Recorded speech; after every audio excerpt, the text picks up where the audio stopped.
I have to be honest that I was not kind to today's book when I first discovered it. Having found it online and decided to give it a go, I turned to the first page and went, ew. At that point, I was reading a lot of graphic novels featuring big shiny eyes and bouncy hair and was not really open to alternative styles. However, there was something about the bizarre clothes, strange architecture, and the goddess floating in the sky that kept me reading. This is your gateway to another bonus episode, and today we're going to cover a book that filled me with existential dread. Content warning. Today's book discusses a lot of unsettling topics. While I won't delve too deep so as not to alienate anybody, please listen with caution. This is not a kids episode. Thanks. Hello, Earthlings and Spacelings. Welcome to the Fantaji Podcast, where we talk about science fiction and fantasy books you've probably never heard of. I'm your host, Erika Brickley, and you can find me on Instagram at ERIKA, B as in boy, RICKLEY, Erika Brickley. Normally, the podcast covers vintage English language titles, but now and then I like to talk about underrated comic books from Japan. Check out the School Mermaid episode for more.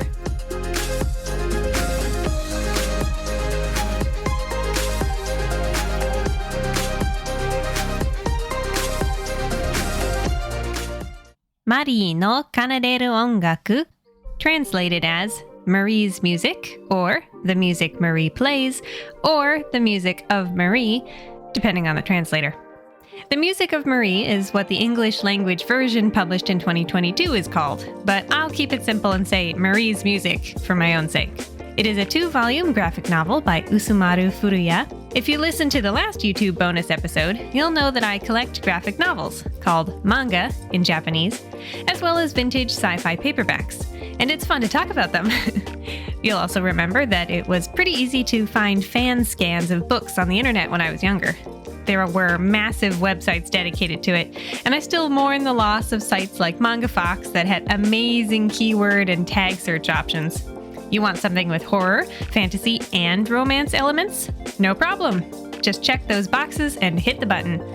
Nowadays, you either have to buy the expensive imported translated books or use apps like Tachiyomi to get your fix. Please note that it is best to buy physical copies when you can afford it, so as to support the authors and illustrators. But a lot of us aren't in a position to spend $10 to $15 every single volume right now. I will quickly take this opportunity to apologize for the last episode when I constantly referred to the author as Akihito, his first name, rather than respectfully using his family name, Yoshitomi. For some reason, I confused myself while writing the script and recording, and it didn't strike me till later. Sorry about that. Anyway, I found today's book on one of those old reading sites. I would try different keyword searches and see what came up. There would be a list of titles, and I'd click on ones that sounded good to take a peek at the cover art and plot preview. Marie's music had a pretty cover. Against a cloudy background, a fair-haired girl with a pixie cut, dressed in unusual clothes, sits suspended in the air holding out some sort of necklace to someone out of frame. She's wearing a fluffy white t-shirt with a cowl neck and long sleeves, and a pair of tiny green shorts, moccasins, and thigh-high stockings with a yellow geometric pattern. It's a pretty disjointed outfit. No two pieces really go together. The purple and white slippers with the crazy socks, the green shorts with the couture blouse. Well, I wanted something interesting, so I clicked on it. Like I said at the beginning of the episode, my gut reaction to Furuya's artwork was not good. I thought the characters looked long and awkward, and their faces were too simple and egg-shaped. I even showed the manga to a friend who I knew was quite picky with his media, thinking he'd agree with me. But he ended up saying he couldn't draw all that well and wasn't going to be mean to someone for not drawing people perfectly. After that, I tried to bite my tongue and be kinder. And after a couple chapters, the art style grew on me, and I embraced it as part of the book's atmosphere. It reminds me of Junji Ito's work, which is done in a style that isn't classic manga, yet carries his message beautifully. The saving grace was everything surrounding the characters. The architecture, the clothes, the scenery, the imagery. It's hard for me to put into words how beautiful the artwork is in Marie's music, despite my initial surprise. If you've read anything else by manga artist Usamaru Furuya, you will be simultaneously surprised and not at all surprised by this series. He's the kind of artist who is defined by the saying, "Expect the unexpected." His artwork is really unique, and the storylines he writes are completely different from each other. I've read 3 of his books: Shortcuts, Genkaku Picasso, and Marie's Music. Studio Ghibli comes to mind as another art style that doesn't have stereotypical anime characters while being absolutely gorgeous, thanks to the ideas, backgrounds, and details. Shortcuts is, as the title implies, a short series, just 2 thin volumes. It provides biting commentary on Japanese culture of the 90s and 2000s, poking fun at things like the idolization of vapid high school girls in sailor uniforms, and the ridiculousness of variety TV shows. Furuya draws some characters beautifully and others in a sketchy, unpleasant style to create sharp juxtapositions, a lot like Yoshie Goda's Air Doll, the inspiration for the film of the same name. Genkaku Picasso, or Hallucinatory Picasso, is a more straightforward high school narrative similar to popular shonen series like Zatch Bell, Shaman King, High School Family, Parasite, Lucifer and the Biscuit Hammer, or Midori Days, with zany characters, strange powers, and a magical sidekick. The plot follows a boy who is told by the angel of his dead friend that he must use his artistic talents to help his classmates by drawing the turmoil within their hearts, though he's a whiny coward and nothing like other shonen heroes. The art style is more consistent than Shortcuts, and mostly suits a shonen setting, despite subverting expectations. The series covers taboo topics like money trouble, low self-esteem, transgender teens, overbearing parents, suicidal thoughts, delusions, and grief. Other bizarre works of Furuya's include No Longer Human, Lychee Light Club, and Garden. On to today's topic. Written in 2000, Marie's Music is a mixture of Furuya's styles. Like Shortcuts and Garden, the imagery can sometimes become so surreal and beautiful and awful all at once that it feels more like a horror comic sometimes, while at others it's just a sweet story about youth, love, and magic reminiscent of Genkaku Picasso. Of everything I've read, this is Furuya's most introspective and critical work, delving deep into philosophy, religion, and the nature of humanity. At times it reminds me of certain Studio Ghibli films, again, like Castle in the Sky and Nausicaa, though perhaps a little less optimistic about the nature of people. Before we get started, I'll describe my Japanese copies of the books. I bought them while studying abroad because the series made such a big impression on me. My volumes are a bit taller than typical manga volumes, and they are bound in thick, quality paper. The dust jackets have illustrations that connect to each other, while the underlying book cover is made of brown textured paper, decorated with metallic illustrations of gears and cogs. On the inner pages of the covers are maps of the fantasy country from the story. Back to the dust jackets, Volume 1, titled Ue, or Up, depicts the female character I mentioned earlier holding an egg-shaped pendant on a string. And Volume 2, titled Shita, or Down, shows a male character holding his hand out to accept the object with a smile. He has longish black hair and bangs, and is wearing a white tunic covered in abstract patterns, beige trousers, and boots. On his upturned hand is some kind of mark. The back covers also meet to complete an image of a goddess floating in the sky, some sort of animatronic doll with ball joints and exposed gears. She has a little smile and is dressed in a flowing red skirt and headscarf with exposed breasts, and all her exposed skin is painted with swirling designs. On her back there are 2 small ribbed wings. You know, I almost didn't cover this series because I wasn't sure if I could do it justice with words. There are so many little details. If you can, get yourself a copy and drink it all in for yourself. If you can't, then hang on for the ride. And please forgive me for referring to a fan translation originally found on mangakalot.com for help, since my Japanese isn't good enough to get through the philosophical parts. I'll be directly quoting from Tachiyomi, and I think some of the original translators were called Vivian Wild and Anker, located at kittenpatriot.wordpress.com. Okay, let's go. Prologue. Hey, quick note. My color copy of the book includes a prologue chapter that doesn't seem to be present in all versions. I didn't read it until I bought it, and online scans are missing it. In my opinion, it's not very important to the overall story, so I'm not going to spend any time on it. But I will say this. It follows our two main characters on a day out in the snow when they were kids. I think there's too much to unpack without having read the whole story. We might revisit this chapter later, but for now I'm going to skip it. I will just describe the end of the prologue that transitions into the main story. On a background of dark, otherworldly shapes rising out of the ocean, we read this. The following summer, when I was 10 years old, I became a part of Marie. And now that I'm 18, our final year together is beginning. Book 1. Above. Chapter 1. It is a sunny day in Gil, the workshop town. The goddess Marie floats in the sky, the ocean sparkles, and everyone is hard at work in their town full of clay houses, mosaics, stairs, and mechanical industry. A young man named Kai visits his longtime friend Pippi. Side note to English speakers, I think her name is supposed to resemble birdsong. She is tending to her expansive landscaped garden of animatronic animals, each a gift from her brilliant father Gajiji. Tall, slender, and spunky, Pippi is delighted to see Kai and to tease him with a secret regarding her upcoming 18th birthday. Gajiji sends the pair on an errand in town. The city of Gil is located in the country called Pirit, that is dedicated to life at the workshop, technicians, artisans, and inventors alike. Children are included from a young age.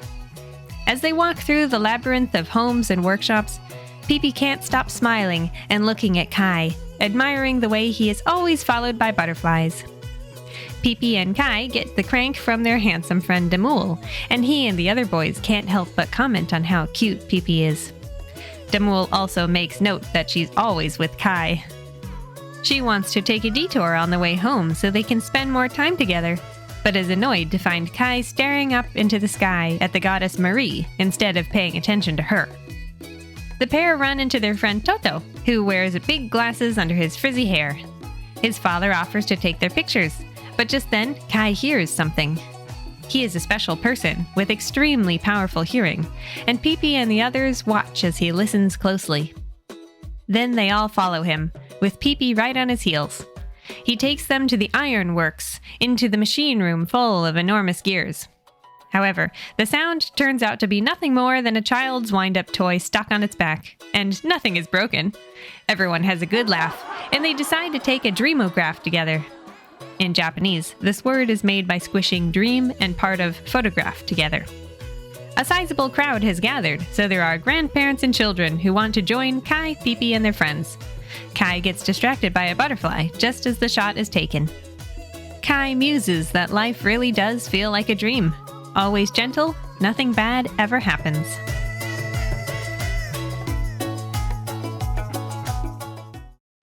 Chapter 2. After stopping by Kai's apartment and finding it empty, Pippi tends to her garden. Toto comes over so they can walk to church together, bringing his new friend Maru, who just moved to town from the mines. Like everyone else, he's amazed by how pretty Pippi is, and is curious about the famous Kai. Everyone knows about the boy with magic ears. Pippi's mother accompanies the teenagers on a walk through town, downwards through the labyrinth of stairs, houses, and workshops. Shops for gears, shops for prosthetic limbs, shops for puppets. Pippi's mother explains that certain shops are built farther underground due to some guilt about building the human form, which is supposed to be God's domain. The small group pass the harbor and head ever deeper until they reach the chapel. It is an incredible underground cavern with amphitheater seating in front of a grand stage. Mechanical stars form an archway above the raised construction filled with gears and mechanisms.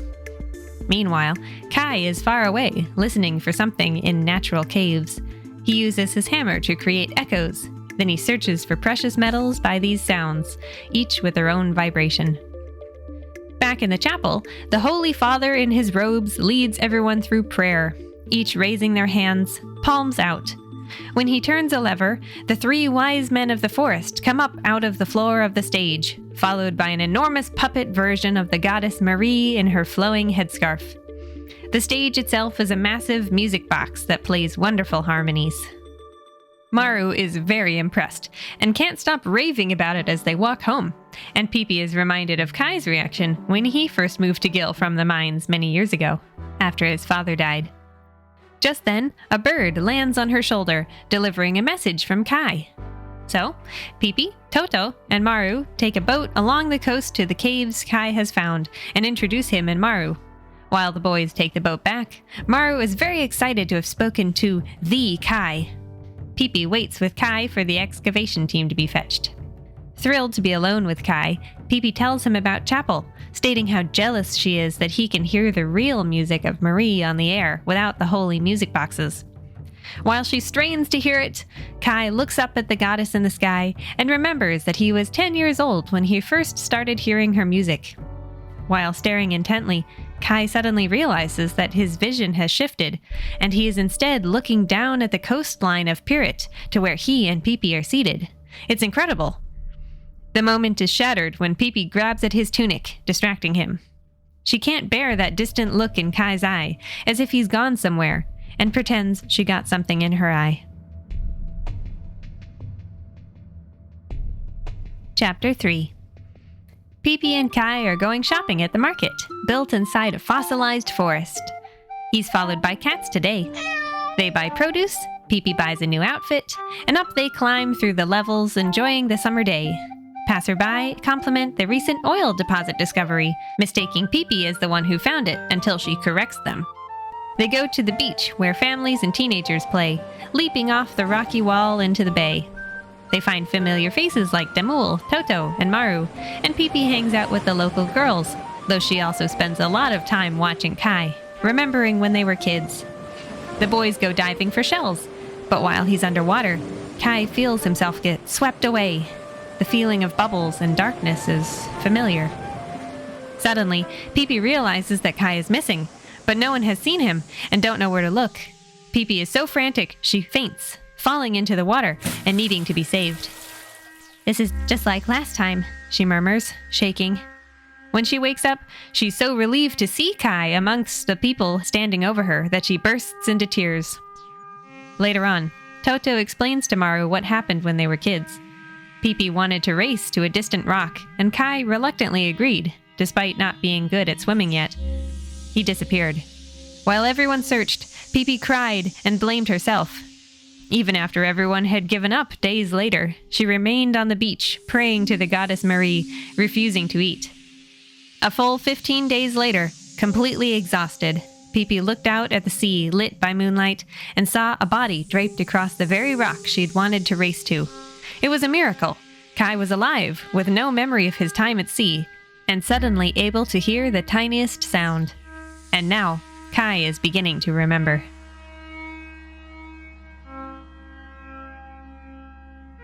Chapter 4. Beneath the Gil Chapel is a space for those who need it. The Holy Father sits in the softly lit caverns strumming a guitar-like instrument, while people silently lean against pillars or lie down on couches to feel the calmness. Many other musical machines play sounds for them. "It seems you have a strange story to tell," Father Ghoul says when Kai joins him. And he does. Kai recalls the day when he was 10 years old, swimming with his friends, when he looked up at the goddess in the sky and saw himself through her eyes. He put his hand up to block the bright sun obscuring his vision, revealing the odd birthmarks on his palms. "I've found him," Marie's thoughts echo. "The marked one." When Kai was pulled into the race with Pipi, he was swept away and found himself in a dry, empty place lying on his back. Then, he saw that he was surrounded by strange trees, orbs supported by twisting trunks.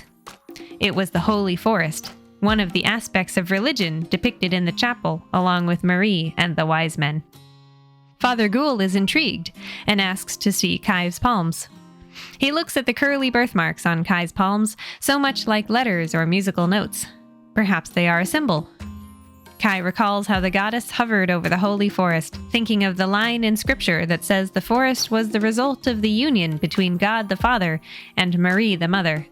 She smiled at him, and Kai thought she was beautiful.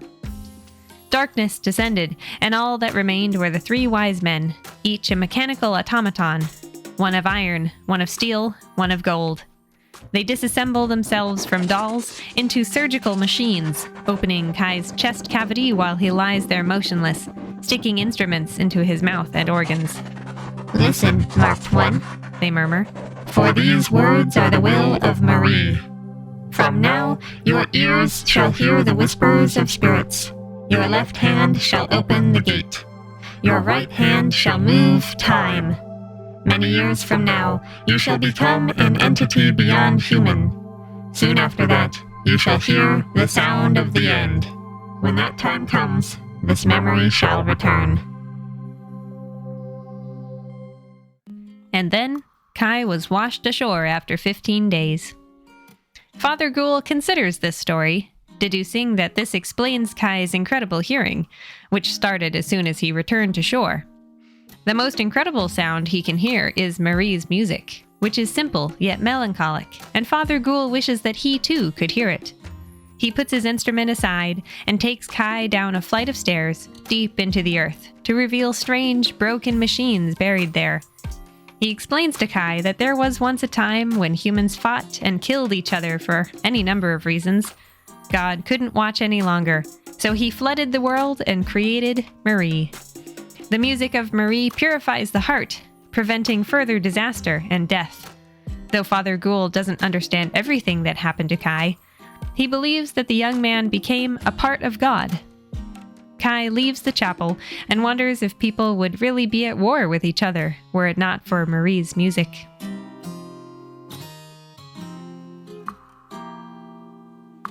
Chapter 5.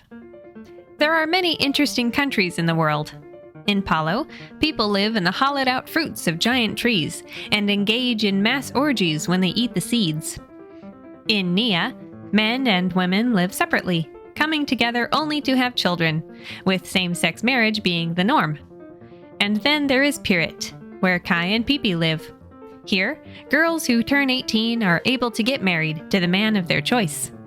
A young woman named Kila is dressed in colorful finery for her birthday. Everyone has gathered in the square to watch and throw confetti. Marriage proposals are only made once a year on a girl's birthday, starting from 18, and today there are two suitors hoping to draw Kila's attention. One begins to dance, the other shows off a mechanical puppet of a dog, and they are both dressed in extravagant clothes with detailed face paint. Then, Kila begins to dance, holding up the proposal egg, but gives it to neither boy. Instead, she goes to the edge of the crowd and offers the egg to a plain-looking guy named Ramsey. Overwhelmed, he accepts, for he had been too shy to propose himself. The suitors who failed congratulate the couple, and the party ensues. Pipi is oblivious to how many boys are looking her way, since her birthday is coming up soon. Damul is far from the only one interested. Just one more month. Back home, Pipi and her father are working on something big, some sort of vehicle that Pipi wants completed in time for her birthday. While Pipi is ecstatic about her upcoming proposal, having already made her choice, her father Gajiji is quiet and unhappy. If it's Kai, give up, he says. Pipi's mother takes her for a walk, and Pipi admits that her heart has been made up ever since Kai moved to Gil. Everything about him captivates her. But she's not sure Kai will accept her proposal, since he's always thinking about the goddess Marie. Looking sad, her mother hugs her. Meanwhile, Kai is at this very moment staring at Marie in the sky. Ever since his memories returned, his faith has strengthened, and he longs to see Marie, feeling restless on days she isn't above Gil. While wandering the hills thinking, he happens to see Kila and Ramsey walking, sitting under a tree, kissing, feeling each other. It occurs to Kai that his thoughts of Marie are not entirely holy, that he stares at her lips, her chest, her thighs, and feels the way her gaze caresses him. Overcome, feeling wholly unworthy, Kai hugs himself on the ground.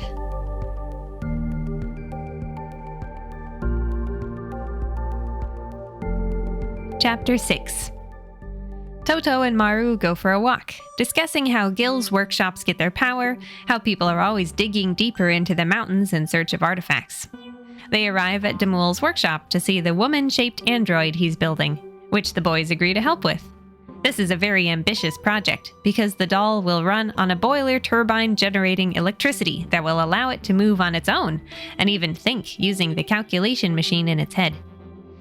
On the way home, Toto admits he feels sorry for Demul since he's turned down several proposals already in the hopes of Pipi accepting him. And in his head, he admits to himself that he feels sorry for Pipi too.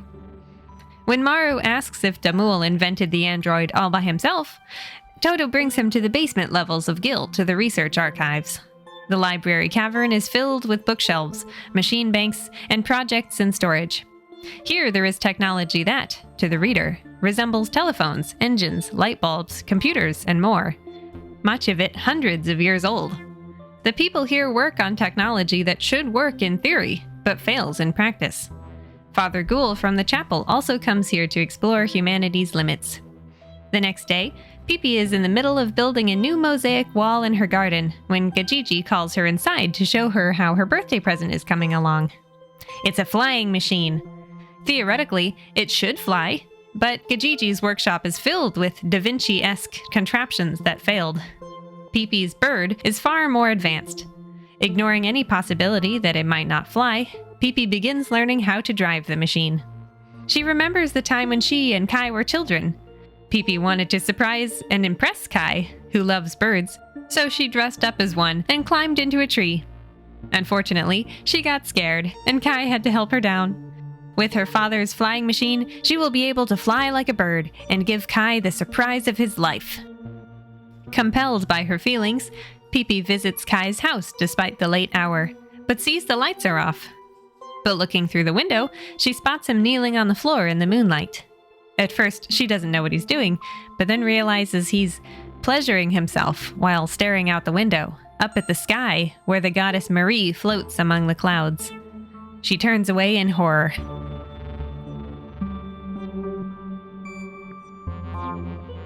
Chapter 7. The shock and horror of what she witnessed haunts Pipi.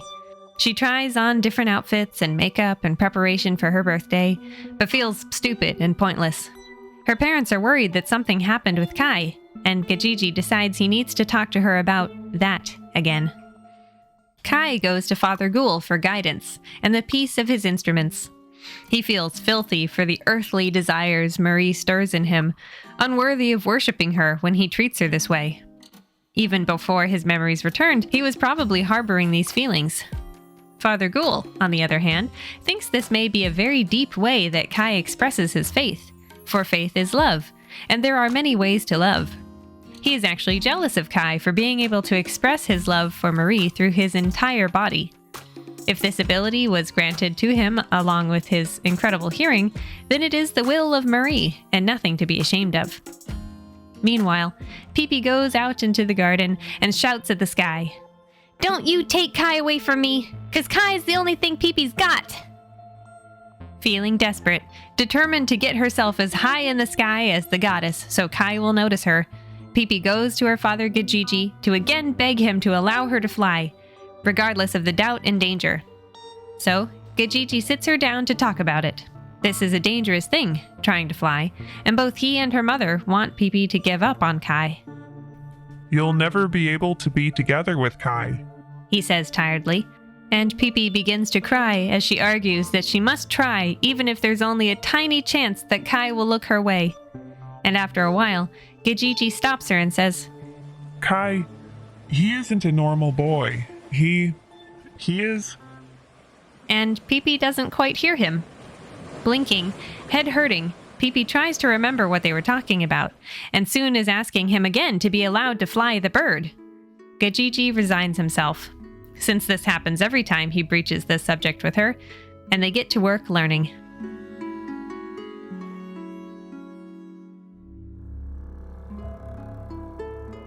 Chapter 8. On Pipi's 18th birthday, a huge crowd gathers at Gajiji's house for a party, complete with fireworks. The garage door opens, and Pipi, dressed in feathered finery and pilot goggles, rolls out the bird with her father's help. It's a big, winged contraption with a propeller and handlebars. At the same time, Demul powers on his android, which has been dressed to look like Pipi. A total of 9 boys have gathered in the hopes of impressing Pippi with their creations or dance routines, but Kai isn't one of them. With the egg around her neck, Pippi starts the bird and, with Gajiji's help, she takes off. The bird soars over their heads while Damul's android finally starts working properly. The doll reads off the weather conditions, then tilts its head up and says, There is a large bird in the sky. Pippi is thrilled.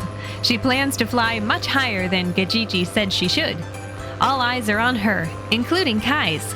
However, he sees something more than the bird. He sees the enormity of Marie hanging above them in the sky, as large as the city itself. A terrible sound fills the air, and Kai covers his ears, but no one else can hear it. They watch as both the android and the bird begin to hiss and smoke, and parts begin to explode. Both scientific breakthroughs come crashing down. The sound stops as Kai rushes to where Pippi fell, and he wonders, Was it Marie?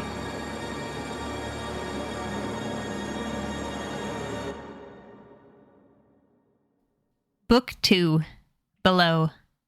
Chapter 9. Pippi dreams of flying the bird and landing, where Kai waits for her with open arms. They embrace, but Marie above them begins to melt, flooding the place with molten metal that washes the couple apart. She wakes up in bed, battered and bruised, but alive. Kai is sitting in a chair next to her. He assures her that the injuries aren't serious and scolds her for being so reckless, trying not to cry at the thought of Pippi dying. She takes his hand, trying to laugh about what an awful birthday this was, even if it was her own fault. And as she looks at him, Pippi decides she's a little luckier than Kai, since while she can try proposing again next year, and the year after that, Kai will never be with Marie, no matter how long he pines for her. Time passes, and snow falls, and everyone boards the enormous ships in the harbor for the annual pilgrimage. The ship is filled with bunk beds and benches where you can watch the ocean go by. They sail for 3 days until they reach Tad, the Isle of Pilgrimage, to gather with all the peoples of the world. It is covered in round temples where tens of millions of people will stay for 10 days. Pippi and Kai get off the boat and walk a full day from the shore to the temples at the center of the island, in the company of thousands of other people.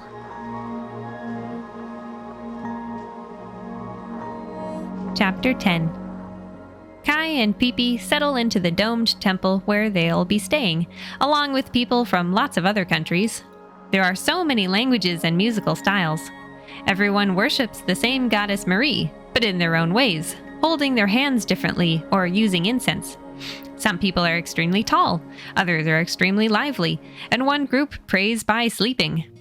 Tens of thousands of clerics wander around the island, helping interpret these customs and languages, acting as a bridge between people. The atmosphere is so happy that Kai and Pippi hold hands to return to their group, but get roped into a hand-holding dance instead. As usual, Kai finds a moment to wander off by himself, and he discovers Father Ghoul playing music in the moonlight. The two discuss what happened on Pippi's birthday, when Kai heard a terrible sound that stopped when the new technology broke. Father Ghoul is quite shaken, having found an answer to a question he's long had. He reminds Kai that people used to fight in the days before Marie, that they had incredible societies full of technology like trains and planes and even mechanical wombs. Is it possible that humans got too close to God? Perhaps Marie keeps technology from advancing too far? Father Ghoul calms down, despite the fact that this is painful to him in many ways. He is both a priest and a researcher. He loves Marie, but he also loves to build and create. Apparently, there are many cultures that depict Marie not as a clockwork doll playing music, but as a beast, demon, or flower giving off poison. We are like birds in a cage, Father Ghoul says, a tear dripping down his face. Marie is not so gentle. While her smile keeps the hearts of people mild, it also robs humanity of any evolution. It is a smile that is cruel and gentle at once. On the final night of the 10-day gathering, everyone prays all night long until morning, when Kai looks up and sees Marie above them. He also feels the incredible force of the holy forest as it passes over them, dwarfing the enormous domes the humans stand inside. Is this temple a birdcage? Kai wonders, conflicted. Are we pitiful little birds with clipped wings before the open sky? His heart hurts as he thinks this, wishing he was just a normal person who could pray like all the rest. And he does not notice the wise men standing behind him, nor the crack splitting down Marie's face. Bearer of the mark, the time has come.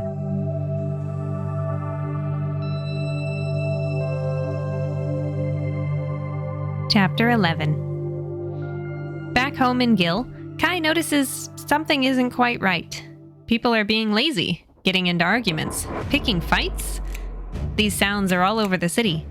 At the same time, Pee-Pee is planning to try flying the bird again, and Damul has gotten his android working. Down in the research archives, hundreds of machines are suddenly coming to life. Engines and music players, anything that doesn't need a human to function. Father Ghoul is shocked, but happens to be with a much older priest who says, But how long will it last? There was a day like this 50 years ago, too. Is God playing a joke on us? The sounds of machines, the sounds of emotions, they weigh on Kai. People bullying each other, accusing other countries of not working hard enough, being possessive of lovers. Everything that used to die out is compounding on itself. He doesn't know what's going on. Then, in the sky, Kai sees the bird with Pee-Pee flying it. Kai, I really flew this time, she calls. Now the sky no longer belongs to Marie alone. People start talking about getting rich off Damul's android, fighting each other over disagreements, getting into jealous spats. Even friendly Toto is getting excited watching the fights. Kai is nearly overwhelmed by the violent, vibrant emotions he hears. The sound of humanity's true emotions. They're so loud he can't hear Marie's music. Kai looks up at the sky beyond Pee-Pee's flying machine and sees Marie, but like she's never been before. Every seam of her puppet body has split open to reveal mechanical entrails.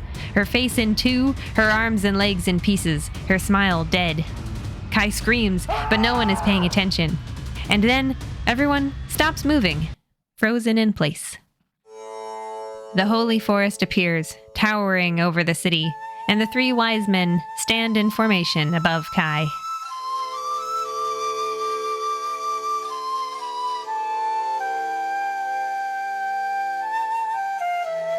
Chapter 12.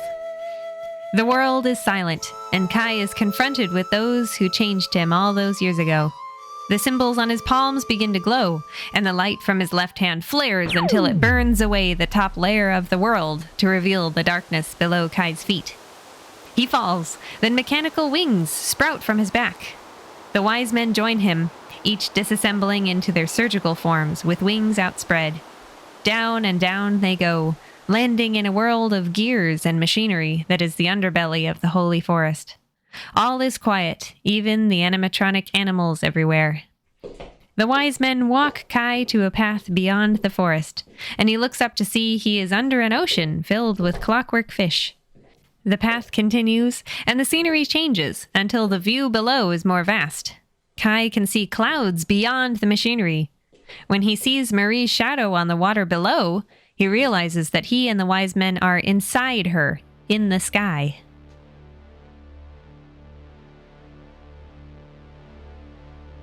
Chapter 13. Kai and the three wise men pass by a giant lens that must be the back of Marie's eye. Then they come to the mechanism of a music box as big as a factory. The drum is not rotating, none of the pegs plucking the comb that would make the music Kai has become accustomed to.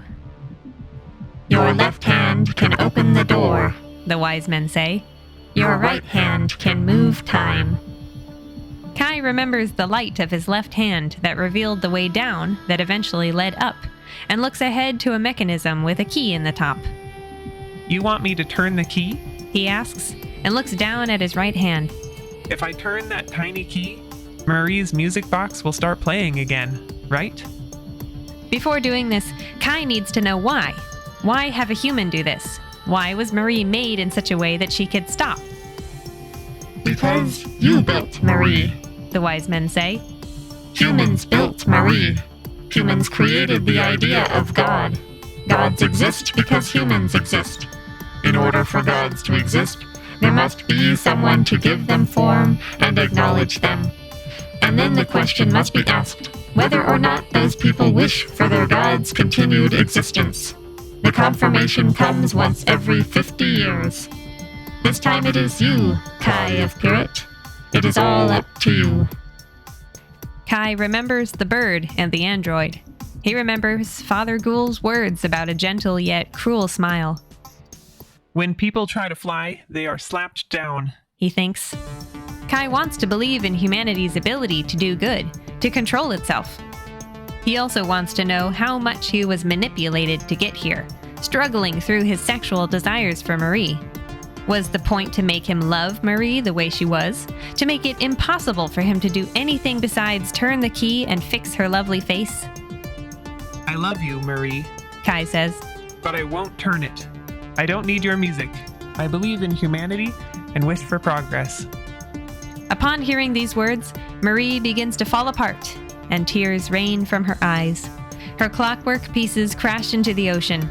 Kai falls with them, sinking into the water where, far below, there is a vast city of skyscrapers.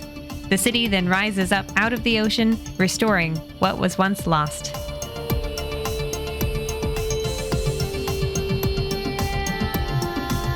Chapter 14. In a modern city of bustle and lights and cars, Kai rides the subway home. Dressed in a suit, he looks tired and frustrated. He walks inside his apartment to find Pee-Pee sitting at the table, drinking. Their daughter goes to greet Kai, but he orders her to bed and lies down in front of the TV to watch the news. Stories about starving children and war. He smokes a cigarette. Our kid is lucky compared to those kids, He says to Pee-Pee, whose face is flushed from another glass. In a dry, barren desert, Pee-Pee and Kai walk with Toto under the burning sun. Their stomachs are distended from starvation, their limbs bony, their feet torn from walking. Pee-Pee stops to look at a dead body and wonders if they could eat it, but Kai tells her not to be stupid. In a grand boardroom full of ministers, Kai and Pee-Pee sit across the table from each other. He demands that her troops be removed from the Holy Land, or he will be forced to use nuclear force. She reminds him that he has troops there as well, and that he is not the only one with nuclear weapons. In a bombed-out building, Pee-Pee cowers in a corner by her primitive possessions, begging for mercy in a foreign language. Kai, Toto, and Maru stand in the doorway, dressed in army uniforms and helmets. Kai smirks while pointing a gun at her, encouraging Toto to take her right there. A bomb goes off, and soldiers' body parts are scattered across the battlefield in torn pieces, saturated with blood. The sight is captured through Pee-Pee's photographic journalism, and she wins an award for the image. She dedicates the win to nameless soldiers like the man whose severed head is featured, whose face is familiar to the reader. Across the world, reports are read on the news. A 2-year-old's dismembered body is found in the woods, a terrorist attack on a shopping mall, a school shooting that killed 7. And suddenly, Kai is once again standing in front of the key inside Marie's music box, watched by the 3 wise men. His eyes widen. The wise men look on knowingly, and Kai resigns himself and turns the key. With each crank, the gears wind up. Animatronic birds, bugs, and fish begin moving again, and Marie's body slowly seals itself back into the shape of a mechanical puppet. The first lovely note on the music box floats through the air, and Kai is surrounded by the sound, closer than he's ever been. He feels as though he could ride the music, and wings once again sprout from his back. And there he is, as big as Marie, looking down at the city below. Looking to his right, Kai sees Marie, but she is different. She is a young woman with soft, exposed skin. She smiles and waves, and giggles about how he's always been watching her, as so many do. She takes his hand, and they fly higher until they can see the entire universe on its gears and mechanisms, everything precise and connected. Marie gives him a quick peck on the cheek and winks. "Thanks," she says. Goodbye, Kai. Back in Gil, everyone is coming to their senses, apologizing for fighting. Pee-Pee fell again, but wasn't hurt. The android is a smoking lump again, and Kai is missing.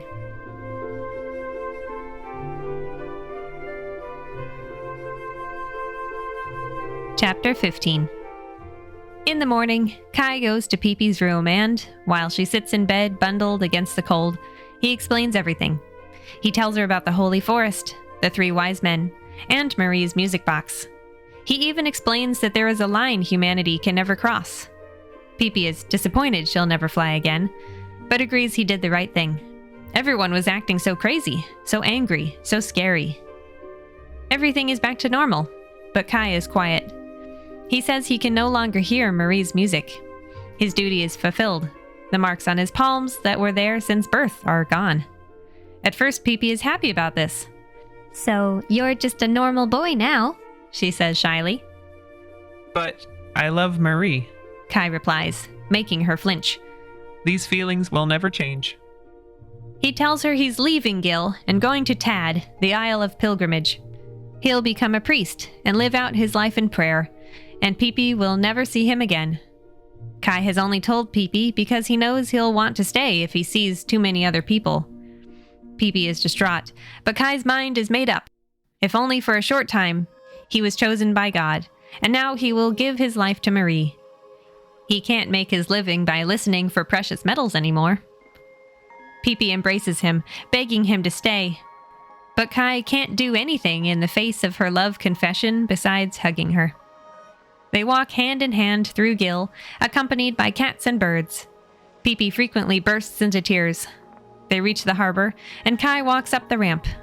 So, Pipi tries a different angle. She says she hates him, that everyone will be sad, that she'll go crazy without him. Kai doesn't react to any of this, saying, If I had never received the signs, I would have proposed to you. Let's get married in our next lives, Pipi. He gets on the ship, and Pipi watches him go. Screaming after him, crying, but there's nothing she can do. The ship disappears into the falling snow.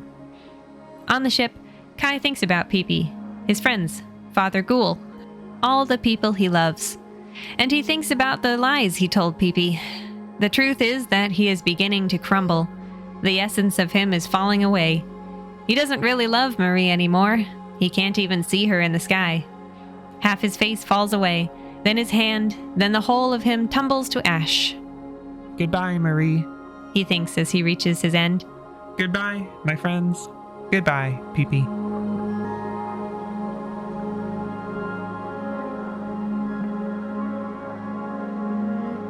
Chapter 16.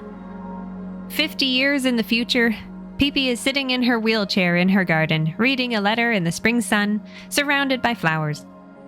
Father Ghoul comes to visit, asking how Kai is doing. Very well, she says. As the aged priest rolls her around, she wonders about how Kai was able to see Marie. No matter how she's tried, she's never been able to see the goddess in the sky. She remembers when he was new in Gil, having recently lost his father, and how his face lit up the first time he went to the chapel. Not too long afterward, he began to see Marie floating up above. Perhaps it was all in Kai's head? Father Ghoul isn't so sure. The story of Marie exists all over the world, even though different peoples see her differently. However, the forest and the wise men exist only in Pirit. Their holy book has a small image showing 3 figures, round-topped trees, and a winged being overhead, which was interpreted to create the mechanisms in the chapel. Only in Pirit are there certain details about the connection between Marie and the depths of the forest. So maybe Kai was influenced by the land he grew up in, but there are too many other strange things. His hearing, the way technology stops, the peaceful world. Pipi wonders if another child has already been chosen to take Kai's place, since 50 years have passed. It's time for someone else to make the choice. Maybe somewhere far away, Father Ghoul muses. There is a girl with a very good nose who can see a giant flower. Or something like that. Pipi giggles at something Kai wrote, and Father Ghoul looks over her shoulder to see a blank piece of paper. He returns to the house where Toto is sitting, looking after his old friend, and they agree that Pipi is happy despite everything. Now old and wrinkled, Toto recalls the summer when they were 10, when Kai went missing for 15 days. His decayed body washed up on a rock, and Pipi hugged the corpse as if it were a living miracle. Ever since then, she's always acted like Kai was there, unable to hear anything different, though her father Gajiji tried many times to tell her. Everyone thought she'd lost her mind. But then everyone got used to it, and they began to notice birds, butterflies, and cats flocking to the place where Kai might be. The light would go on in his house, and Pee-Pee would find remarkable things and say that Kai had found them with his incredible hearing. Father Ghoul admits he thought Kai was a specter of some sort when he first heard him, but soon realized this was something special. When he became a part of God, his body could no longer contain his spirit, he says wonderingly. Pee-Pee and Father Ghoul were the only ones who could see Kai, and Kai was the only one who could see Marie in the sky. Father Ghoul, Toto says. What was Kai like at 18? Well, he worried about love and sex, The priest replies. and wore different clothes every day, just like any other normal boy. Suddenly, Maru calls to Toto and Father Ghoul from the upper floor of the house, having just finished fixing the roof. They go upstairs to find Maru shaking with tears. He beckons them to the window, pointing out the landscaping in Pee-Pee's garden. Though upside down to them, he's finally realized what it looks like. Kai's face. The whole yard is designed with eyes, a nose, a mouth, and even hair. The men cry at this realization, looking at the art on the walls as well. Paintings of Kai, dreamographs of them that show only Pee-Pee and butterflies, or a group picture with an empty space. Father Ghoul, I never knew anyone could love someone this much. Toto says. It's a miracle. The priest agrees, his eyes on the sky. In the garden, Pee-Pee imagines being a child again, running around with Kai. A bird alights on her lap, and she watches it fly away, far above her subconscious creation, above the city of Gil, all the way up out of the atmosphere where music floats down to the planet below. I could never beat you, Marie, she thinks.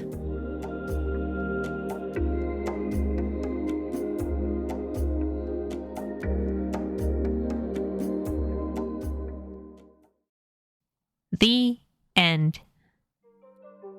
I wish I could express the magnitude of the impact this manga had on me the first time I read it.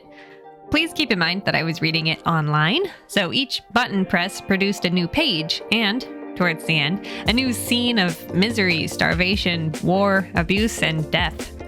Had I read the story as an adult, not as a barely legal teenager, I probably would have recognized the story beats and realized that Kai would surely make the choice that he did after seeing visions of a world of conflict and unhappiness. But at the time, I felt sick with relief when I hit the next page button and was greeted once again with Kai standing in front of the music box key and the three wise men. I felt similarly at the end of the movie Das Boot when I realized I wasn't in a submarine at the bottom of the ocean. It's unfortunate that when Marie's music was printed as a volume, this page is side by side with the last images of horror, because it made such an impression on me when I came to it out of nowhere. Then again, as is, you are forced to look at Kai's choice and the echoes of a horrible world side by side, making his options clear. This manga does a beautiful job of lulling you into a sense of comfort, then making you feel bad for the people trying their hardest to build new things, only for them to stop working or explode, eventually making you wonder if Marie's enforced limits are really for the good of humanity or just an extension of God's ego. Conditioning from past stories also influences your expectations. Normally, a main character standing up for humanity's freedom is in the right. People should be allowed to make messy mistakes because it leaves room for extreme happiness as well. However, the ending lays out how many negative emotions people are capable of, how the chaos goes beyond mere animal dog-eat-dog mentality into money, fighting, pride, and jealousy until it all boils over. This isn't to say that the world Kai knows is completely perfect. Unrequited love is a theme throughout the story. Many men have to deal with the fact that the girl they like wants someone else. Being a teenager is still confusing, especially when it comes to discovering one's body and desires. Children make mistakes, and sometimes people drown. We're even shown a glimpse of depression through scenes in the musical catacombs under the chapel, where Father Ghoul soothes those who are ill at ease. The priest also has an internal struggle due to his love of invention that conflicts with his love for Marie. He is jealous of Kai for being able to see the goddess, and he is resentful towards her for keeping humanity in a cage, though he seems to reconcile these feelings a little as he grows older. So, what happened exactly? Hopefully I explained the story well enough, but just in case, let's go over the timeline quickly. Spoilers and all. If you don't need this condensed summary, feel free to skip ahead a little bit, though it's interesting to hear everything laid out with all the details known. When Kai was 8 years old, he moved from the mines of Pirit to the city of Gil after his father died. There, he met Pipi, whose father Gajiji acted as a father figure. Pipi was immediately taken with Kai, everything from his interesting background to the strange birthmarks on his palms to his faith in the goddess Marie. Since the people of Pirit pray by raising their hands and showing their palms, these marks were very interesting. 2 years later, when they were 10, the kids were swimming in the bay. Kai looked up at Marie in the sky, who he alone could see, and got a glimpse of himself through her eyes looking down. He heard her say, "I've found him, the marked one." When Pipi called him to a race to a rock in the sea, Kai distractedly agreed, even though he wasn't a good swimmer yet, and was washed away. For 15 days, he was missing, until he finally washed up on the rock. Pipi spent that entire time praying on the beach, refusing to eat or sleep until she saw him again. We learn at the end of the series that what actually washed up was Kai's rotting corpse, but Pipi was convinced Kai was still alive. No one sees the shapes of the holy forest looming in the darkness beyond the rock when Kai was found. From then on, Pipi acted as if she were speaking with Kai, and eventually everyone went along with it. Cats, birds, and butterflies were drawn to the spot where Kai was, the door to his house opened, and the lights went on and off. And after the accident, Kai developed his incredible hearing that allowed him to detect the vibrations of precious metals in the ground, benefiting all the people of Pirit. He truly was a miracle. 8 years later, and Pipi was about to turn 18, the time when a girl is allowed to choose a man to marry. Pretty, popular, and daughter of a famous inventor, she could have anyone. But everyone knew she loved Kai, the invisible boy they'd come to accept. He had become quite famous. Pipi and Kai's old friend Toto then introduced them to Maru, who has just moved to Gil from the mines, like Kai did years ago. He was astonished by the size of the chapel where Father Ghoul leads worship and was excited to meet the famous Kai, seeming to more or less understand how to interact with the invisible boy. Around this time, Kai experienced his second instance of looking up at Marie and seeing himself through her eyes. Pipi is upset by how much he looks at the goddess in the form of a giant mechanical doll in the sky. Just as Demul is unable to see Kai, his love rival, so she is unable to see Marie or hear her music. She has to rely on the music box in the chapel to get some idea about this being who constantly steals Kai's affections away from her. Pipi and Kai enjoyed the summer, shopping and swimming with friends. While out in the bay, Kai went underwater and regained some memories. While he was out of sight, Pipi had a panic attack and fainted, believing that history repeated itself, but cried from relief when she saw Kai again. Toto later tells Maru the whole story, how Kai was gone for 15 days, and how Pipi blames herself for making him race to that rock. Kai's memories about what happened to him at 10 years old returned, and he visited the catacombs beneath the chapel to speak with Father Ghoul. The priest is the only person besides Pipi who can see him, and later admits that he thought Kai was some kind of ghost or specter at first, accepting with time that something extraordinary had happened to an otherwise normal teenage boy. Though Pipi's father Gajiji was Kai's male role model growing up, Father Ghoul became his spiritual guide. Kai trusted him to hear what happened before, how he was swept away as a child, and woke up inside the holy forest. Though every country has their own beliefs and customs regarding Marie, Pirit's alone features the forest, the three wise men, and the mechanical connection between them. Marie's in the sky, the holy forest is on the ground, and they both move about the earth. The wise men act as their hands and mouthpieces, and God is somewhere beyond, watching it all, having built Marie so that her music soothes the humans below. Father Ghoul thought that Kai had been marked for something since birth, and things were set in motion when the three wise men edited his body at 10 years old. He became something more than human, capable of looking up at a goddess and seeing not a supernatural being, but a pretty girl whose gaze made him blush. His incredible hearing was a symptom of what he had become, a part of God.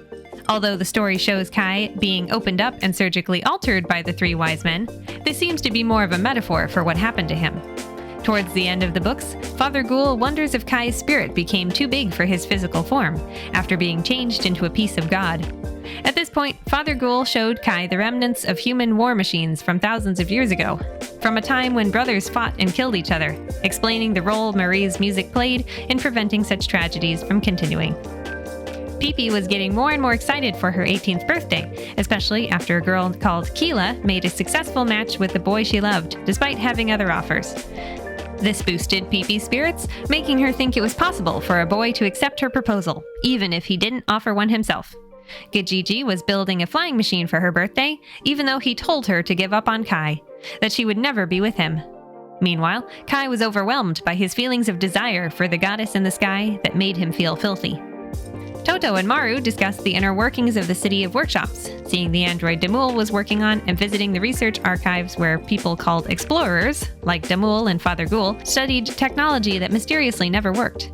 Individual parts did, but anything that functioned independent of human help never did. Phones, computers, engines. This didn't bode well for Pipi's flying machine, but she pressed on despite her father trying to tell her the truth about Kai.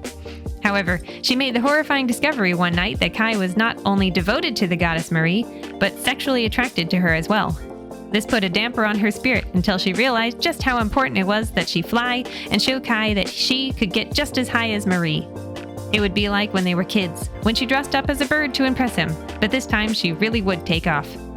At the same time, Kai spoke to Father Ghoul about his feelings and was reassured that this was just another way to love the goddess, a way that goes beyond what any other human was capable of feeling. The day of Pipi's birthday finally arrived. She took off in the flying machine, but Kai heard a terrible sound coming from Marie that seemed to affect both the plane and Damul's android, causing them to explode. Pipi crashed to the ground.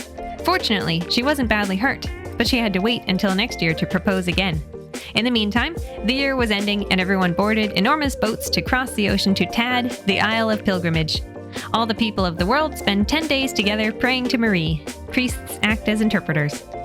Despite the wonderful atmosphere, Kai spoke with Father Ghoul about what happened on Pipi's birthday, how Marie seemingly prevented the technological breakthroughs from working. The priest was distraught, caught between love for Marie and love for inventing, but got control of himself. Perhaps humanity cannot be trusted, and so is kept in a comfortable cage. On the final day of the pilgrimage, everyone prayed through the night, and in the morning light, Kai saw Marie hovering over them, as well as the holy forest. I just want to be able to pray, Kai thought, burdened by too many mysteries, unaware that the three wise men were watching him, for the time had come. Back at home, something was strange. People were becoming lazy, people were fighting, people were jealous of each other, people were taking stupid risks and boasting and making money schemes. Kai was overwhelmed by these sounds and scared on behalf of Pipi when she again took to the sky on her father's flying machine. He realized that humanity's emotions were so loud he couldn't hear Marie's music, then noticed that her music had stopped entirely. The doll in the sky had broken into mechanical pieces, a monstrosity of gears. That is when the three wise men came to Kai as the holy forest settled over the city. Kai had heard the sound of true human passion, the sound of the end, and the time had come for him to make the choice. Your left hand can open the door, the wise men said. Your right hand can move time. The symbol on Kai's left hand produced a beam of light that opened the ground, and the wise men accompanied him into the depths of the holy forest. They follow a path that leads them all the way from under the ocean to above the sky, inside Marie's body. Kai was confronted with the motionless music box and the tiny key that would wind it for another 50 years. When Kai asked, they explained that God exists in the mind of humanity, that he is a concept. People once were gaining the power of gods through their technology, and so they built Marie to control themselves as a true god would, ensuring they did not use what they created for selfish, destructive goals. Now, because man creates God, someone must periodically make the choice to keep Marie's soothing music going, choosing the concept of God over man's freedom. At first, Kai was disgusted. He felt that he had been manipulated, that the love he felt for Marie was planted inside him, so that when she split apart, he would be incapable of doing anything but that which would put her back together again. He decided to believe in humanity and refused to turn the key. What followed were visions of the world with technology and passion, and the amount of war and despair was overwhelming. Everything from basic family life to entire nations were corrupted with misplaced passion. When Kai woke from the vision, he accepted that he was no longer sure humanity could handle themselves and turned the key. Have you ever seen the movie Mirror Mask? It's a really interesting movie that Neil Gaiman worked on. I'm reminded of the quote, "I don't think you could handle a real life." As a sort of reward, Kai got to see the world from Marie's perspective for a little while, becoming a giant like her. He also got to see Marie as a young woman with sparkling eyes, a flirty smile, and soft skin. She was used to being admired, so she was not shy, and she thanked Kai for what he'd done. She even showed Kai beyond the veil, how the planets and stars are all part of a great interconnected mobile. With one small kiss, Marie left him, and the world returned to normal. His role fulfilled, the marks on Kai's palms disappeared, and he was no longer able to hear Marie's music, nor see her in the sky. He went to Pippi and told her a bogus story about going to the island of Tad to devote his life to Marie, about how she'd never see him again, about how he couldn't bear to see any other friends before leaving on the boat. Pippi cried and raged and admitted her love, and Kai in turn told her that he would have proposed if not for the way Marie dominated his feelings. He said they should get married in their next life. Out of sight, he then turned to dust. The specter of his being fell away as his spirit blew off on the wind. He said goodbye to Marie, to his friends, to Pippi, and was gone. 50 years later, Pippi never accepted that Kai had no physical body. She passed into the realm of borderline mental illness by believing that Kai still sent her letters from far-off Tad. This is the first time the reader sees her claiming something that we can be pretty sure isn't at all true, perhaps something that developed in her later years, since she seems more feeble than the other old characters we see. Everything that happened with Kai was a mental burden on her, whether or not she was really aware of it. Maybe she crumbled a little bit too. Kai's final conscious moments were shown to us, and it seems unlikely that his spirit was capable of sending her messages on blank pieces of paper. Still, her friends cared for her over the years. Toto and Maru came around to care for the house, and Father Ghoul stopped by often. Though she was unaware of it, Pippi and the priest had a special bond due to the fact they were the only ones who could see Kai. Father Ghoul discusses everything that happened with Toto, who witnessed everything to do with Kai's physical death, as well as his invisible resurrection, having known Pippi and Kai throughout everything. His story reveals that the reader has been sixth-sensed, that most people couldn't see Kai, and Maru's discovery that Pippi's garden was landscaped over the course of her life to look like Kai's young face further encourages speculation. They wonder if some part of Pippi knew that Kai needed a physical form, so she built one for him. Father Ghoul wonders about the marked ones like Kai, who are born every 50 years, who then see Marie the way their culture describes her. Pippi ends the story as an old woman, forever salty towards Marie, the goddess who was also her love rival. Kai chose Marie over a human girl, over all of humanity, and now his spirit flies with her. And that's the end. Looking back, Kai is frequently compared to birds in the story. After learning he might have become a part of God, he watches seagulls flying by, sees the tiny details of their wing feathers, and wonders at the true nature of humanity and his role in the universe. As children, when Pippi asked Kai what he would be in another life, he said he might be a bird, which gave her the idea to try and become one herself so that he would like her. This theme carries through to adulthood, when Pippi uses her father's bird-shaped machine to fly, attempting to get higher than Marie. Though she's not able to see the goddess and doesn't fully comprehend how far above her head Marie is, at the very end of the series, Pippi watches a bird fly away into the atmosphere, thinking about how she could never beat Marie. She tried to fly, to transform into a bird, so Kai would love her more than the goddess. But in the end, Marie did one better. She transformed Kai into something more than human, into a part of the world itself, something as free as a bird that can fly up and inside her music as it pleases. This is a potent final image, considering that humanity must be kept like a caged bird, lest it destroy itself in a way other animals would not. The most tragic part of the ending for Pippi is the fact that she and Kai will never be together. Not in this life or the next. When asked, she said she would want to be born again as herself, while Kai said he'd want to be a bird.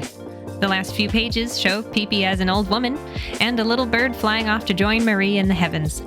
Although, in her attempts to become a bird to impress Kai, perhaps she will get lucky and be reincarnated as one if that's how things work in this world.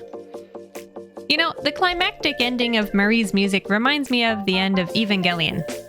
Spoilers, I guess. The ending to that one is pretty famous and enigmatic. The main character chooses to believe in people, only to discover that each individual person is too chaotic to really be relied on to maintain true goodness. Humans snap under that sort of pressure. Now, let's go over all of the instances that suggest Kai is invisible to people, and so on. The story isn't exactly like The Sixth Sense, in which, spoilers, Seriously, if you haven't watched The Sixth Sense, what are you waiting for? It's amazing! Okay, in The Sixth Sense, the main character is visible to exactly one other character, but it's carefully edited to make that nearly impossible to notice. To be clear, Kai isn't a ghost. He's been turned into a powerful spirit similar to Marie, the wise men, and the holy forest. He can see these parts of God because he himself becomes one. In a way, he temporarily becomes God himself, since the concept is reliant on Kai's choice to keep the status quo. Humans created God in their own image to control humans. When we see him at the end, huge and floating over the world after choosing to restart Marie's music box, I think this shows how inhuman he's really become. It's another visual metaphor for what he's transformed into, his spirit too large for a normal human body, more akin to a being like Marie, who he can see as an equal, as a sexual woman. Later, when he loses his powers, it's a sort of nirvana moment as he passes into the fabric of reality, no longer human nor God, but merely a spirit on the wind. Considering that at one point his wish was to simply pray without being burdened with desire or questions, it seems fitting that his reward for his efforts might be to become a little bird, reveling in the currents of Marie's song. Even with the manga open in front of you, you really have to be looking hard for clues that prove Kai isn't there. This is because many scenes are explained and remembered by an unreliable narrator like Kai or Pippi. For example, when he washed up on shore as a child, he coughed up water. Or rather, that's what he remembers doing and what Pippi saw him doing. To everyone else, he was a skeleton with meat stuck to it. I wonder at what point Kai's spirit let go of the body, presumably at his funeral, and walked away with Pippi to continue living life outside of his flesh, going back to his house and manifesting clothes every day. The way people treat Kai is a pretty clever way of hiding his invisibility. By the time the story begins, everyone is used to acting like he's there because they've had enough proof to believe that something is there. Let's also not forget that under the influence of Marie's music, no one would be so cruel as to mock Pippi for seeing him. And so they listen when Pippi points him out or notice that he's surrounded by animals. In the earliest pages, her father Gajiji says, "Ah, I suppose Kai is over there." And Pippi chalks it up to poor eyesight that he doesn't recognize the boy right away, never thinking it might be that he can't see Kai at all. Since Gajiji is much older than her mother and wears big glasses, this makes sense to the reader. In the same vein, characters also make funny references to Pippi and Kai's relationship, like how Toto feels more sorry for Pippi than he does for people like Damul who have crushes on her. They talk around the facts. They acknowledge Kai without clarifying how. It's easy to assume Toto pities Pippi because Kai is busy being devoted to Marie and his work, rather than for the real reason that he's not physically there. A more obvious example of Kai's hidden invisibility is when a large group of people take a dreamograph early on. Right before it clicks, Kai gets distracted by some butterflies, then we see the picture upside down, because it was taken on an old-style camera that produced them this way. You have to rotate the whole book to carefully look through the sea of faces and notice that Kai isn't there. There are just some butterflies hovering by Pippi's head. And when I read the story online, I looked at the page for only a few seconds before moving on. The fact that the picture is upside down can be read as an old-timey quirk, and you don't necessarily stop to study it. And if you do, you remember that Kai got distracted and might have wandered out of the camera's range. Marie's invisibility is another interesting factor. While we know Kai can see the holy forest and wise men while others can't, we see Marie in the sky so often that we assume everyone can see her as she orbits the planet. However, it is eventually revealed that only Kai can see her. When another character's gaze is the focus of the story, they do not see Marie in the sky. Even in her dreams, Pippi's visualization of Marie is based on the animatronics at the chapel. The fact that the goddess orbits the Earth, presumably Earth, kinda hard to be sure, is a clever way to explain why she's not in the sky many times when Pippi looks up, shouting at the goddess or trying to hear the music. Interestingly, this means that humanity hears the subconscious song of the goddess without seeing her, and so can interpret her in any way they want to. Pirit is the only land where Marie is a humanoid doll. Other places think she's a beast or a flower, but this isn't revealed to the reader until Father Ghoul talks about it at the end. It's only hinted at through other cultures' different customs. Speaking of other countries, there's an interesting scene during the year-end pilgrimage that shows some old ladies praying to Pipi. It seems like they're just greeting her, but rereading this scene makes it clear that they are aware Pipi is accompanied by a spirit. Kai is so well known that no one questions Pipi, speaking to nobody, and some people actually believe he is something holy and virtuous. The priest who interprets this conversation doesn't explain any further, and Pipi and Kai are left wondering what invisible, virtuous person she might have with her. The virtuous person the ladies referred to can't possibly be plain old Kai. Really, Usamaru Furuya did a great job of making Kai's state of being consistent as well as hard to guess. Pipi and Father Ghoul can see him. All other characters acknowledge him, with only small exceptions like people attributing his findings to Pipi. We don't know why Gajiji doesn't want Pipi to marry Kai, and can't guess what about the situation makes her black out when she hears it. But we would never assume that people can't even see him. False memories, convenient conversations, previous knowledge so no one has to spell things out.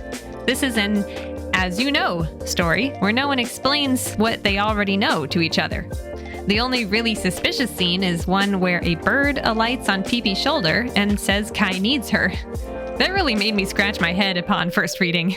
Sure, birds and cats are drawn to Kai like he's some sort of messiah or prophet, but Pipi understanding a bird messenger? That was almost too silly. Looking back now, I think it's a huge hint that Kai is really something beyond human, long before he realizes it or we get a full idea of it. His reach is wide, so much so that he can influence nature or act through a bird as an extension of himself. Again, the association with birds persists. I also have to touch on the brilliance of the love triangle here. Pipi can see Kai, but doesn't realize no one else can. Kai can see Marie, but doesn't realize no one else can. These layers make it a lot harder to notice the clues, especially when you're distracted by how spoiled Pipi is, thinking Kai is all she has despite being something of a little princess. Moving on, there is something extremely musical about Marie's music, and not only because it's literally in the name. Furuya did an amazing job of infusing the entire story with a beautiful, floating, lyrical quality through his artwork. Everything from the designs people wear to the words written on signs look like they popped off a piece of sheet music. It reminds me of an old movie I used to watch called A Journey Through Fairyland, though I discovered as an adult this was actually a dub of a Japanese film called Fairy Florence. I always thought the characters like Hello Kitty randomly appeared in it, for blatant copyright infringements, but it turns out to have been created by the company Sanrio itself. At one point, the characters travel through the land of music, where instruments and staffs come to life, and that's the closest comparison I can make to Furuya's effective art style. This is emphasized by the fact that he doesn't use typical music notes floating through the air to indicate when someone is playing an instrument, instead using more of his own wibbly-wobbly cymbals drifting above people's heads. Kai's powerful hearing at first seems kind of random, but quickly ties in with the music. His ears are so sensitive that Pipi doesn't have to call him. She can simply whisper his name on the far side of the garden. However, it's not perfect. If Kai is not paying attention, he misses things, like Pipi standing outside his door one night, even though he could hear a baby crying on the other side of the island if he wanted to. He is a marked one, the chosen one, but he is also a teenage boy working through hormones and self-discovery. Like a nun who marries the Lord, Kai feels an irresistible call to duty, one that affects his very emotions and physicality. Everything in this manga is beautifully rendered. The workshop gear theme is carried through to the very end, clearly a favorite since Furuya's series Genkaku Picasso also has a lot of gears. It's interesting how the characters speculate if Kai's story would be extremely different if it played out in a country besides Pirate. It is stated that Kai of Pirate is one of many who make the choice for humanity every 50 years. So the wise men and Marie would probably appear in different ways to different people. On the other hand, Pirate is a very particular country, the one that attracts inventors and lovers of technology. Here, the effects of Marie's music are the most obvious on machines, as well as people. So perhaps the marked one who appears every 50 years is usually from here. Marie is, herself, a human creation, like all the others in the research archives, except she is the only one that truly works. Would the story be less steampunk mechanical and more magical in another country? it's hard to do anything but speculate since Furuya only shows glimpses of other countries and versions of this global religion. Marie is the only constant. Other nations don't have the Holy Forest or the Wise Men, but they probably have other elements Pirate doesn't. They would have other ways for the Marked One to enter Marie's realm besides the pathway from forest to sky. As is, it feels like this world is quantum physics in reverse. Quantum physics makes the impossible possible, while under Marie's watch, the possible becomes impossible, however she's depicted. Like in the Wizard of Oz book, when each person who visits the wizard sees him in a different way. A giant head, a lovely lady, a terrible beast, etc. Let's talk about the characters a little bit. I'll be honest, Pipi is the kind of character I find challenging to like. Pretty, spoiled, hard-headed. She's used to getting whatever she wants and more. While other people live in hut-like clay houses in town, she lives in a large standalone house with sprawling gardens that are her own private Eden, filled with animatronic gifts from her famous father. She has friends throughout Gil. She's admired by every boy she meets. She spends her days landscaping her garden. When she wants to do something, no one can stop her. Be that dressing up as a bird, convincing people to race in the ocean, or insisting that her father build a flying machine so she can convince a boy to love her. Her only real ambition seems to be making a big splash on her 18th birthday and winning Kai's heart. Despite her cheerful and friendly personality, she gets on my nerves. Also, she has a tendency to speak in third person, referring to herself as Pipi rather than I, which is a Japanese speech option I really dislike. It also forces me to read her name a lot more than I like. All that said, I do think there's a narrative reason for Pipi's over-the-top life and personality. She's the object of everyone's affection. Everyone's except Kai's. And thus, Kai is the only thing she has that she truly deeply wants and strives for, since everything else comes easily. As a sort of princess in her garden, the only person she can't compete with is a literal goddess. Pipi's house is on a hill, but Marie is in the sky. Pipi's good looks and fashion sense are top-notch, but Marie is loveliness personified and wears barely anything. Pipi can wink all she wants, but Marie does it better. As Kai worships Marie, putting her above all else, since she is literally above all else, so Pipi worships Kai. She listens to him, she seeks him out, she subconsciously builds an earthly body out of her garden, much like how Damul makes an android in her image. She has complete faith that he writes to her and is coming home someday. Really, it's not so outlandish, considering that Kai does seem to be a sort of demigod until his role is fulfilled. On her 18th birthday, Pipi tries to use the result of all her privileges to fly like Marie does in the hopes of drawing Kai's eye, only to prove once and for all that she is only human, like everyone else whom Marie watches over. I think there's an argument to be made that the girlish Marie we see towards the end of the book, the one who takes Kai flying, is actually a figment of his imagination. These books really mess with your sense of reality, similar to The Sixth Sense, but with more layers. Pipi sees Kai when others do not, her love keeping him tethered to the world, and Kai sees Marie when others do not. However, he also sees the Holy Forest and the three wise men. The Holy Forest seems the most unchanged, the most supernatural. Then the wise men seem to have been interpreted through the eyes of someone from Gil, the city of workshops, each a beautiful machine doll. And Marie is herself a clockwork doll until Kai sees the deconstruction of the world, like one big clock, and suddenly Marie is a young woman winking at him. It almost reminds me of the story of Buddha I've heard that explains how people are led away from the world of materialism in the same way that children are led away from a burning house. They might not believe the house is burning, but they will go outside if you tell them it is time for a game. Kai is broken from reality, then led to a greater purpose through the gradual reintroduction of familiar things, culminating in a pretty girl. For what could be more human than to want the object of your affections to look your way?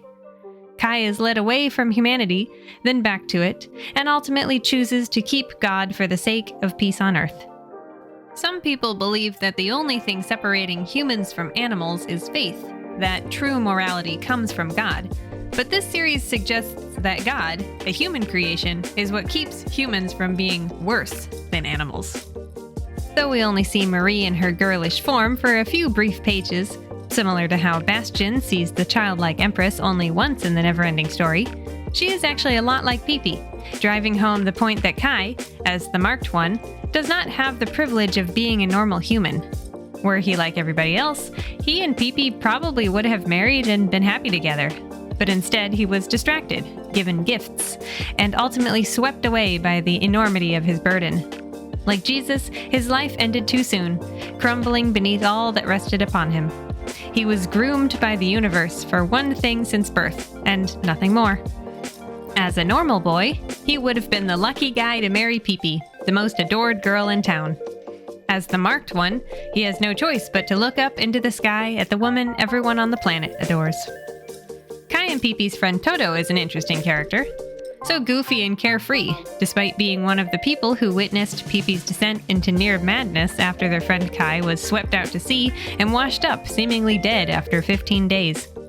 While other characters like Demul or Maru play a certain role in the story, after emphasizing how Pipi has eyes for Kai and no one else, or being new to town so the reader can hear more about Gil and past events, Toto is the supreme witness.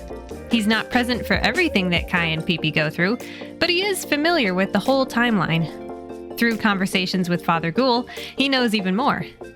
By being there for Pipi throughout her life, he can look back on everything with some amount of objectivity. I'm glad that Furuya didn't write Toto to be in love with Pipi. Same with Maru. It would have been easy to just make every single guy want to be with her. It's more meaningful that he's a good friend watching from afar, seeing Kai and Pipi as two parties rather than being yet another love triangle. Though he starts off a bit annoying in the early chapters, emphasized by his silly glasses and frizzy hair, he quickly grows on you, and you realize his happy-go-lucky personality makes him well-suited to stick around through the hard times, understanding but not getting washed away with disgust. Interestingly, though he knows nearly everything about Gil, he chooses not to be an explorer in the research archives, seeming to be more interested in gadgets than computers. Father Ghoul is a character I thought would turn out to be a bit of a villain based on his design. He wears a particular priest's robe with a long hood, and his eyes are dark and squinty like a mask. However, his appearance kind of grew on me over time.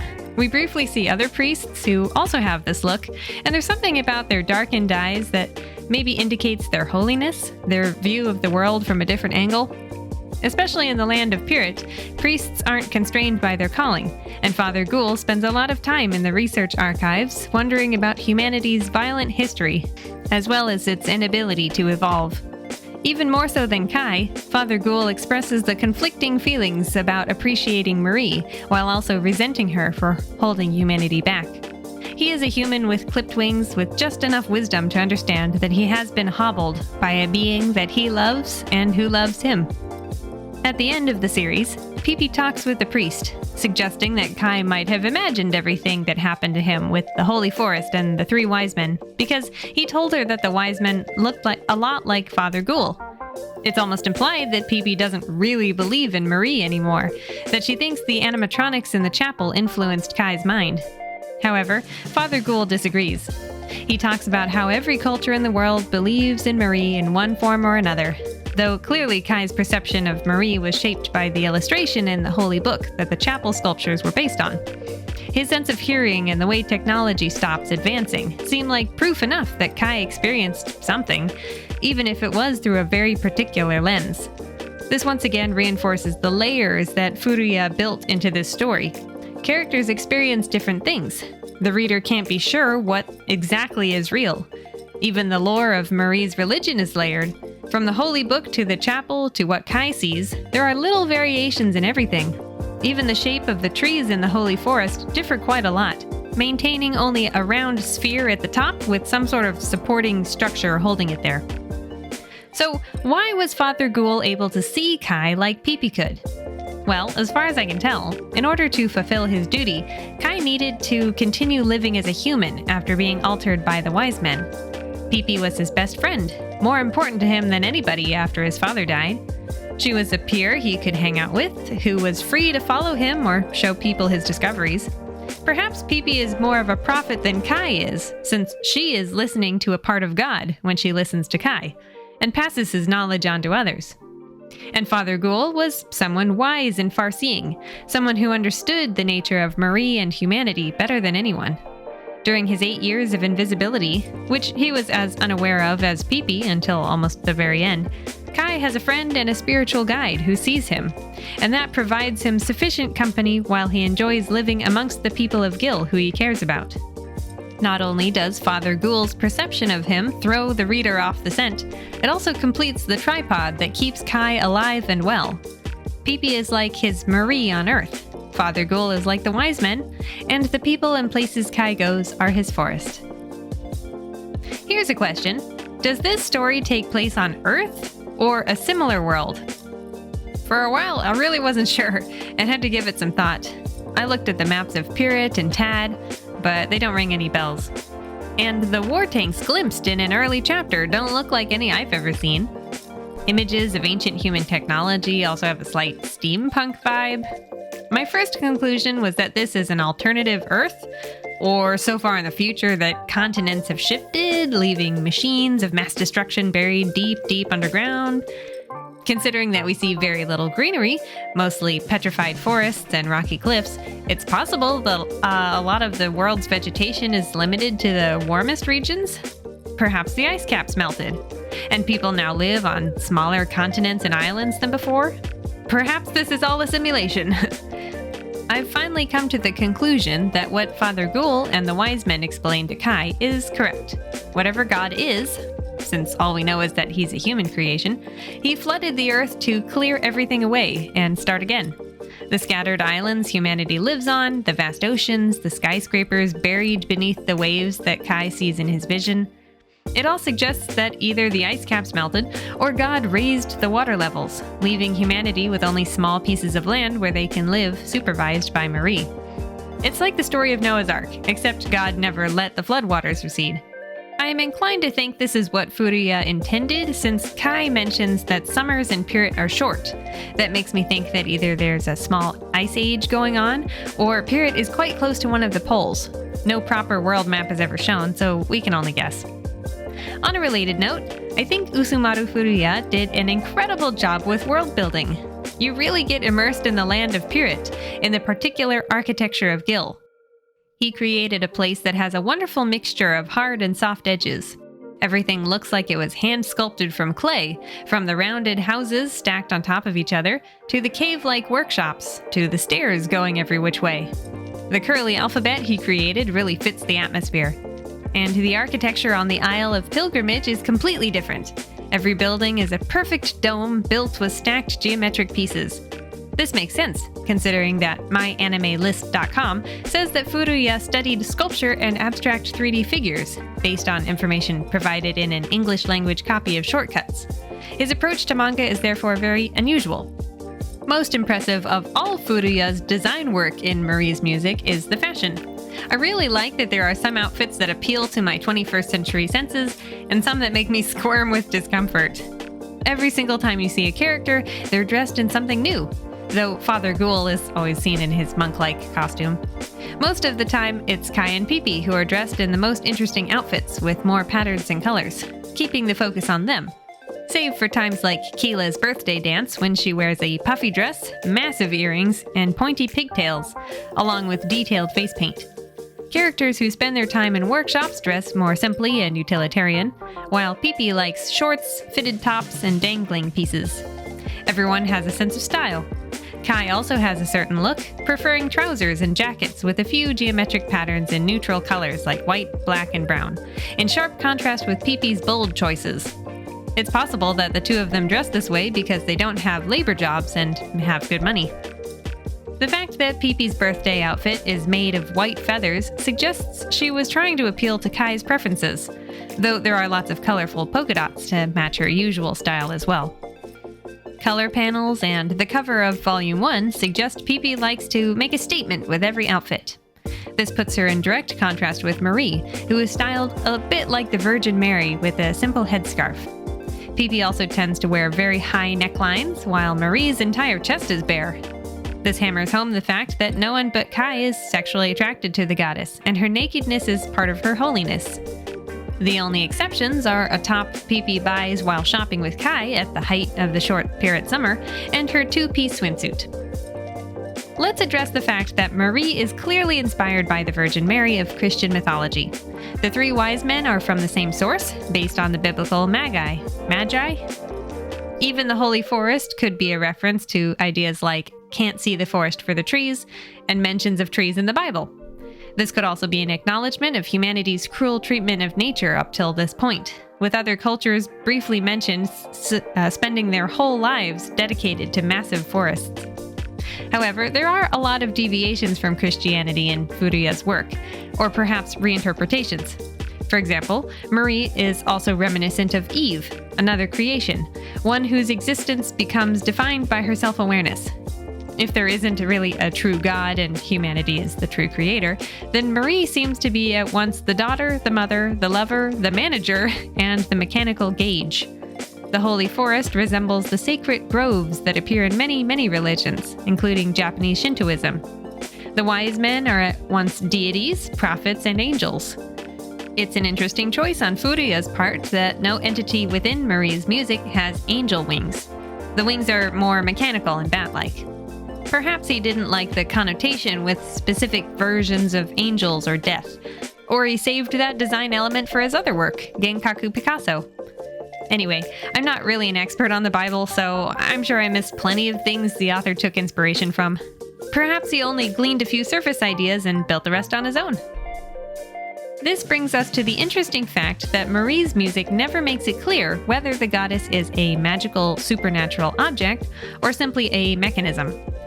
Perhaps the answer is that technology begins to resemble magic when it advances far enough, like in The Prestige. Let's not discuss whether or not David Bowie's Tesla character actually succeeded and stick to the themes. We don't know exactly how advanced previous human society was prior to Marie being placed in the sky. We don't even know if we're on the same planet, or if the land we see is the result of wars or climate change or other factors. The fact that we see a vision of cities rising up out of the ocean might suggest that much of civilization was sunk beneath the waves, like Atlantis, since Father Ghoul explained that God sent a great flood. Perhaps humanity drowned itself for a chance to start over? Whichever way you slice it, Furuya wrote this story to make us think critically about how good humans really are, when our emotions cause us to do so many violent things. I've even seen the book referred to as cosmic horror on some sites, much like Junji Ito's horror work that explores unknowable evils and ancient gods. With all this in mind, isn't it interesting that the matching covers of books 1 and 2, Up and Down, feature Pipi and Kai, with them smiling and her handing him the proposal egg? This is a scene that never plays out in the series. It's like what the proposal might have looked like, although the symbol on Kai's upturned hand makes it clear that he was and will always be the marked one. And as you begin to look closer, putting the two volumes next to each other, you can see that in the background is the island of Pirit, where most events take place. The clouds behind Pipi are bright and sunny, but turn dark and stormy towards Kai's side. If you flip the books over, an image of Marie surrounded by gears is made. She is in her usual form, a clockwork doll floating in the sky. The back of Volume 1 shows bright daylight, and the back of Volume 2 shows nighttime. Actually, Marie is so long that you have to place the two face-down volumes next to each other and scoot them around until the halves of her body match up. I noticed this partly because there's a box of mysterious text that's split in half, and it lines up once you align the books correctly. Such an interesting touch. Everything about these books makes you think, and the covers themselves foreshadow the even darker transition of the story, as well as the hoops your brain has to jump through to read it.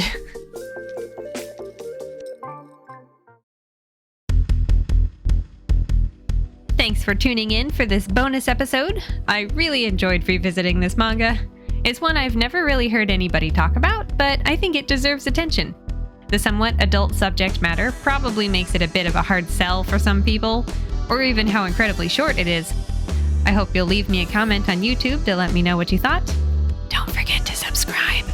In the future, we'll return to the usual book rotation, beginning Season 2 of the Fantaji Podcast. Visit the Erika Brickley Instagram to see what we might cover. Until next time, bye-bye, Earthlings.